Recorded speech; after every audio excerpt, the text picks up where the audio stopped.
Jane Esselstyn here. This is my mom, Ann Esselstyn. Today we're going to I'm making myself just a little taller. Today we're going to continue with our recipes in our Prevent and Reverse Heart Disease cookbook.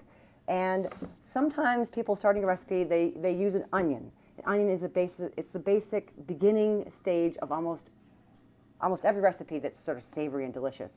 And cooking an onion, with our guidelines of not using oil in the pan, sometimes people find that to be a challenge. So we're just going to show you how to cook an onion, and actually we're going to show you how to cook mushrooms too.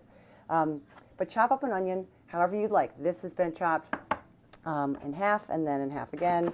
You can do a julienne, you can do a fancy diced, however you like it. Half moons. I just kind of do it whatever strikes me in the moment. And that is cut a little bit into the thirds like so, or fourths. So we're going to do that. And this pan is on high heat right now. And when you add water and it sizzles like that, it's, in my mind, not quite ready to be. I just put my onions in whenever I want. I never, ever worry about heating the pan. But I like getting it hot enough so that the beads dance around like a pearl on a surface. So hot that they're like the water's burning or something. Okay, pan's hot enough, water's dancing. Here we go. I wish I had a competing pan.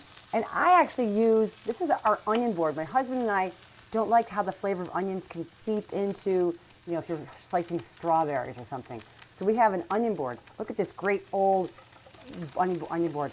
I actually got this when I was working for Outward Bound in Costa Rica. I'm the instructor for Outward Bound, and I had to get a cutting board just to use for the hiking trip, and I put this in my backpack like that. And I love this handle to just do it like that. So I've had it for 20 plus years. Even broken its spine once. All right, enough about the cutting board, onion board, garlic board. Just cook the onions. Once you put them in the pan, you simply stir them and pay attention to them out of the gate. They brown nicely, as we can see. See how it's browning even a little bit here? It just works. People think that somehow they need to have oil in the pan.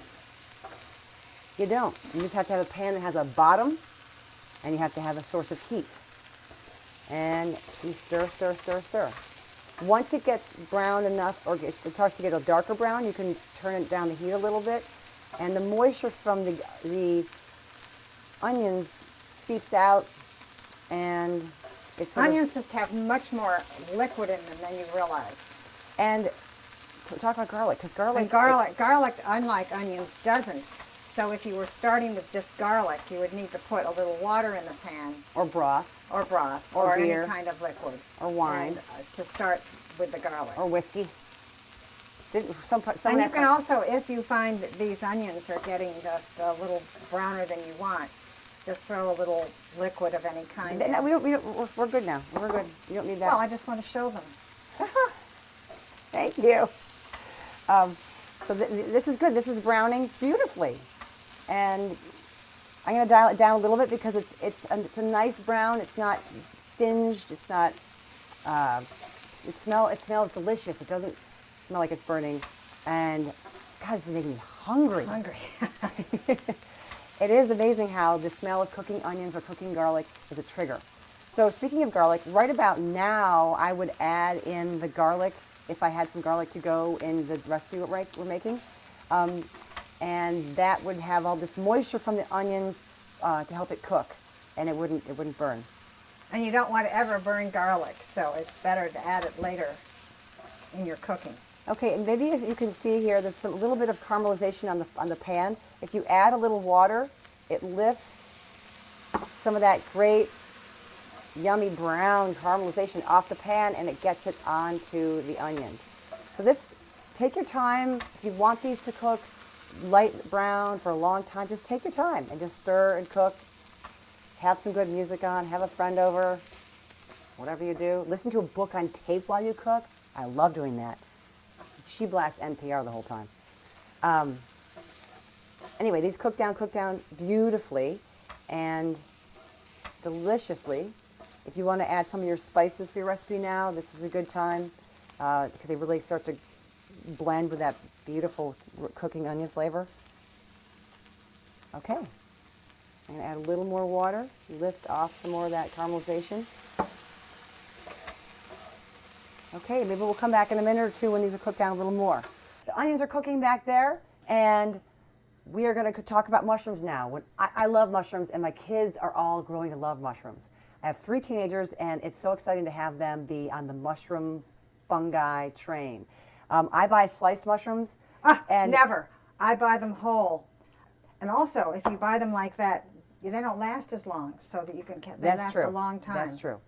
And this cooking technique for mushrooms is pretty similar to the cooking of an onion in that you just need a pan, doesn't matter what kind, and you need to have a bottom on that pan and a source of heat. So placing the mushrooms in the pan, literally flat on the surface, is the key. My mom taught me this. Yeah, but I just dump them.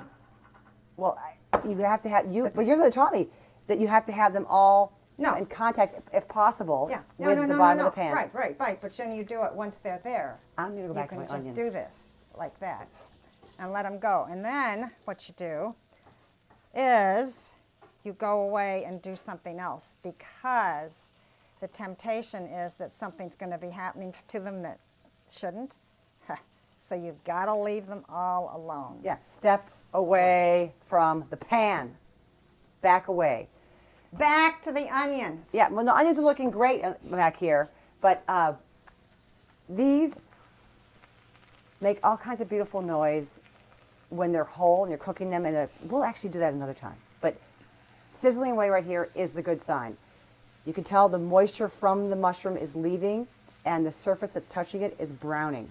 And we really need to wait for 5 minutes. Ready, go. While these are cooking, I would love to talk to you guys about portobello mushrooms. Actually, you know, the first thing that when we changed how we ate 35 years ago, the first thing that we ate were portobello mushrooms, because they are so meaty and amazing, and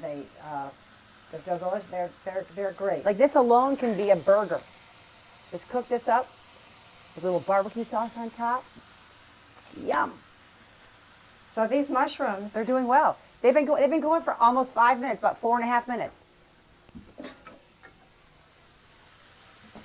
And okay, you want to flip them over? Now, I want to show you something that Jane doesn't know I'm about to do, and she's going to have a fit. But you just watch. Okay, let me turn them over. Jane, don't touch them. You take a little balsamic vinegar, and you just sprinkle a little like that. Not very much. And you watch what happens to them. Shall I mix them yet? Just turn them over. And they are simply incredible. It is stunning. Look at that. They are just beautiful. It's done. Woo! Are you mad? No. They're brown and delicious, aren't they? Let's taste one.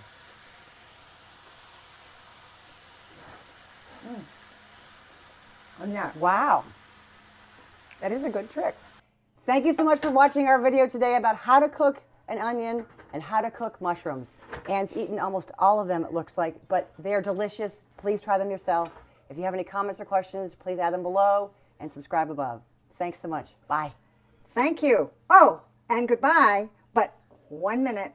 This is the biggest, best looking mushroom. You've eaten all of them. I know. Bye. Bye.